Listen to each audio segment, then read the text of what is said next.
Hello મિત્રો, કમલ એજ્યુકેશનમાં ફરી એકવાર આપનું સ્વાગત છે.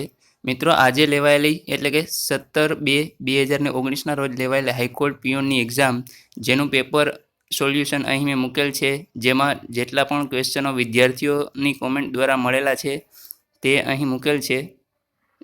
એટલે કે પાર્ટ 1 અહીં આપણે મૂકેલો છે. ત્યાર પછી જે ક્વેશ્ચન મળશે બીજા, તો આપણે પાર્ટ બીજો મૂકશી.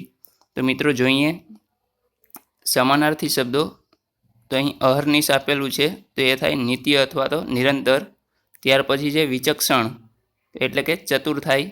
ત્યાર પછી વ્યોમ છે, તો વ્યોમનું સમાનાર્થી આકાશ થશે. ત્યાર પછી મોહિની, એટલે કે આકર્ષણ. ત્યાર પછી સર્વરી, તો રાત્રિ. સંક્ષિપ્ત, એટલે કે ટૂંકું અથવા તો નાનું. ત્યાર પછી મિત્રો બે વિરુદ્ધાર્થી શબ્દો પણ છે. પ્રશસ્તિ, એટલે કે નિંદા, અને કૃતજ્ઞ, એટલે કે કૃતજ્ઞ. ત્યાર પછી ક્વેશ્ચનો જોઈએ. સૌથી નાની ઉંમરના ટેસ્ટ ક્રિકેટના કેપ્ટન કોણ હતા? તો એ હતા અજીત વાડરેકર. ત્યાર પછી અલ્હાબાદનું નવું નામ શું છે? તો એ છે પ્રયાગરાજ. લીંબુમાં કયો એસિડ હોય છે? તો એ સાઇટ્રિક એસિડ હોય છે. એનએસજીનું પૂરું નામ જણાવો. તો એ છે કમ્પ્રેસ્ડ નેચરલ ગેસ. ત્યાર પછી ખજુરાહોનું મંદિર ક્યાં આવેલું છે? તો એ મિત્રો મધ્યપ્રદેશમાં આવેલું છે.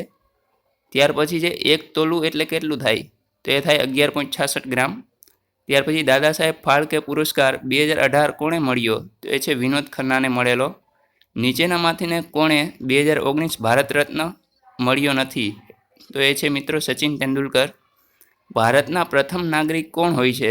તો એ ભારતના રાષ્ટ્રપતિ હોય છે. ત્યાર પછી દાંડીકૂચ ક્યારે કરવામાં આવી હતી? તો એ છે 12 માર્ચ 1930ના રોજ કરવામાં આવી હતી. ત્યાર પછી સની ડેઝ આત્મકથા કોની છે? તો એ છે સુનિલ ગાવસ્કરની. સૂર્યગ્રહણ કેવી રીતે થાય છે? તો એ છે પૃથ્વી અને સૂર્યની વચ્ચે જ્યારે ચંદ્ર આવી જાય ત્યારે સૂર્યગ્રહણ થાય છે. ત્યાર પછી મીરાબાઈ ચાનુ કઈ રમત સાથે સંકળાયેલા છે? તો એ છે વેઇટ લિફ્ટિંગ ખાતે સંકળાયેલા. સૌથી ઝડપી વન ડે સદી કોને નામે છે? તો એ છે એબીડી વિલિયર્સના નામે, જેઓએ 71 બોલમાં સદી મારેલ છે. ત્યાર પછી વરસાદ આવે તે માટે કયો રાગ ગાવામાં આવે છે? તો એ છે મલ્હાર રાગ.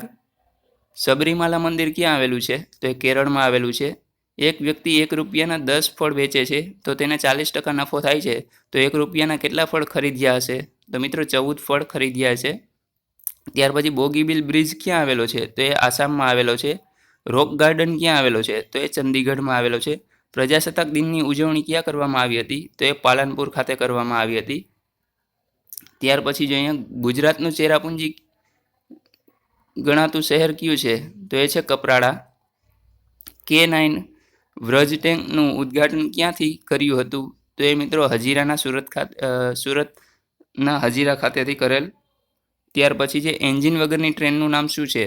તો એ મિત્રો ટ્રેન 18 છે, જેનું હાલમાં જ નામ બદલીને વંદે ભારત એક્સપ્રેસ કરવામાં આવ્યું છે. ત્યાર પછી જોઈએ ઇન્કલાબ જિંદાબાદનો નારો કોણે આપ્યો હતો? તો એ ભગતસિંહે આપેલો. 12 x 5 ને 9 વડે ભાગી શકાય, તો એક્સની કિંમત શોધો. તો એક્સની કિંમત 1 થશે. વિસ્ડન પુસ્તક કઈ રમતનું છે? તો એ ક્રિકેટનું છે. Z બરાબર 52, કેટ બરાબર 48, તો BAT બરાબર કેટલા? તો એ થશે 46. કાન પકડવો રૂઢિપ્રયોગનો અર્થ લખો. તો ભૂલ સ્વીકારવી. IMFના નવા CEO કોણ છે? તો એ છે ગીતા ગોપીનાથન. ત્યાર પછી જોઈએ પારસીઓનું પ્રસિદ્ધ તીર્થ ઉદવાડા ક્યાં આવેલું છે? તો એ વલસાડમાં આવેલું છે. ચંદા કોચર કઈ રમત સાથે સંકળાયેલા છે? કઈ બેંક સાથે સંકળાયેલા છે? તો એ છે ICICI બેંક. ખરીદ કિંમત પ્લસ ખરાજાત એટલે કે પડતર કિંમત થશે. બાંધણી ક્યાંની વખણાય છે? તો એ જામનગરની. ગાંધીજીને પ્રથમ રાષ્ટ્રપિતા કોણે કહેલા? તો એ મિત્રો સુભાષચંદ્ર બોઝે કહેલ. મહિલા T20ના કેપ્ટન કોણ છે? તો એ છે હરમનપ્રીત કૌર. ત્યાર પછી લોકસભાના સભ્ય બનવા માટે કેટલી ઉંમર જોઈએ? તો એ મિત્રો 25 વર્ષ હોવી જોઈએ. તમાકુમાં કયું ઝેરી તત્વ હોય છે? તો એ નિકોટિન નામનું ઝેરી તત્વ હોય છે. મિત્રો આટલા ક્વેશ્ચનો મળેલા છે તે આપની સમક્ષ રજૂ કરું છું. અને જો મિત્રો આપને યાદ હોય તો આપ કોમેન્ટ કરી જણાવી શકો છો, તો હું પાર્ટ બીજો પણ મૂકીશ. Thank you very much.